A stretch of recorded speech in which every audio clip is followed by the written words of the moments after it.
Kerala Congress M steering committee യോഗത്തിൽ സിപിഐഎമ്മിന് വിമർശനം. ജനങ്ങളുടെ പൾസ് മനസ്സിലാക്കാൻ എൽഡിഎഫ് നേതൃത്വത്തിന് കഴിഞ്ഞില്ല. സിപിഐഎം നേതാക്കളുടെ ഇടപെടൽ ജനകീയമായിരുന്നില്ലെന്നും വിമർശനമുയർന്നു. പിണറായി വിജയന്റെ പ്രസ്താവനകൾ തിരിച്ചടിച്ചെന്നും അഭിപ്രായമുയർന്നു. സ്റ്റിയറിംഗ് കമ്മിറ്റി യോഗം ഇപ്പോഴും തുടരുകയാണ്. ടോബി ജോൺസൺ കോട്ടയത്ത് നിന്ന് വിവരങ്ങളുമായി ചേരുകയാണ്. ടോബി, എന്തൊക്കെ കാര്യങ്ങൾ, ഏത് രീതിയിലുള്ള ചർച്ചകൾ അതാണ് ഇപ്പോൾ Kerala Congress M steering committee യോഗത്തിൽ പുരോഗമിക്കുന്നത്? സ്റ്റിയറിംഗ് കമ്മിറ്റി പുരോഗമിച്ചുകൊണ്ടിരിക്കുകയാണ്. അതിൽ ഏറ്റവും പ്രധാനമായിട്ട് വരുന്ന ഒരു വിമർശനം എന്നത് കഴിഞ്ഞ ദിവസങ്ങളിൽ നമ്മൾ കണ്ടതാണ്. CPIM-ന്റെ വോട്ടുകൾ, അതായത് CPIM അണികളുടെ വോട്ടുകൾ ലഭിച്ചില്ല എന്ന് സെബാസ്റ്റ്യൻ കുളത്തിങ്കൽ അടക്കമുള്ളവർ പറഞ്ഞിരുന്നു.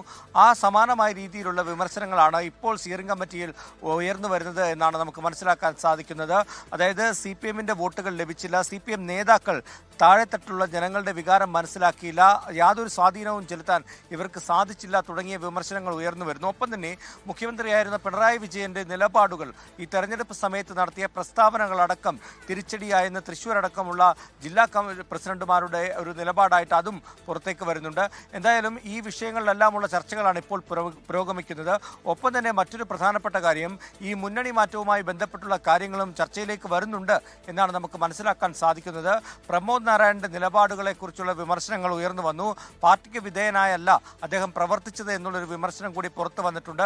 അതോടൊപ്പം തന്നെയാണ് ഈ മുന്നണി മാറ്റം UDF-ലേക്ക് മാറാനുള്ള സാഹചര്യം ഉണ്ടായിട്ടും അത് ആ തീരുമാനമെടുക്കാതെ മുന്നോട്ട് പോയത് ശരിയായില്ല എന്നൊരു വിമർശനം കൂടി വന്നിട്ടുണ്ട്. എന്തായാലും ഈ യോഗം ചേരുന്നതിന് മുൻപ് തന്നെ, അല്ലെങ്കിൽ ഈ യോഗത്തിന്റെ തുടക്കത്തിൽ തന്നെ ജോസ് കെ മാണി ഇത്തരത്തിലുള്ള അസ്വാരസ്യങ്ങൾ അല്ലെങ്കിൽ അത് പുറത്തേക്ക് പോകരുത്, പരസ്യ പ്രസ്താവനകൾ നടത്താൻ പാടില്ല എന്നതടക്കമുള്ള നിർദ്ദേശങ്ങൾ നൽകിയിരുന്നു. തോൽവിയിലും ഒറ്റക്കെട്ടായി നിൽക്കാൻ ശ്രമിക്കണമെന്ന് നേതാക്കൾക്ക് തുടക്കത്തിൽ തന്നെ ജോസ് കെ മാണിയുടെ പ്രസംഗത്തിൽ കാര്യങ്ങൾ വിശദമായിട്ട് പറഞ്ഞിരുന്നു. എന്നാൽ അതിനുശേഷം ഈ ചർച്ചകളിലേക്ക് കടന്നപ്പോൾ ഇത്തരത്തിലുള്ള വിമർശനങ്ങൾ ഉയർന്നു വരുന്ന കാഴ്ചയാണ് കാണാൻ സാധിച്ചത്. എന്തായാലും ഈ യോഗം പുരോഗമിച്ചുകൊണ്ടിരിക്കുകയാണ്. ദിൽന ഉന്മേഷ്.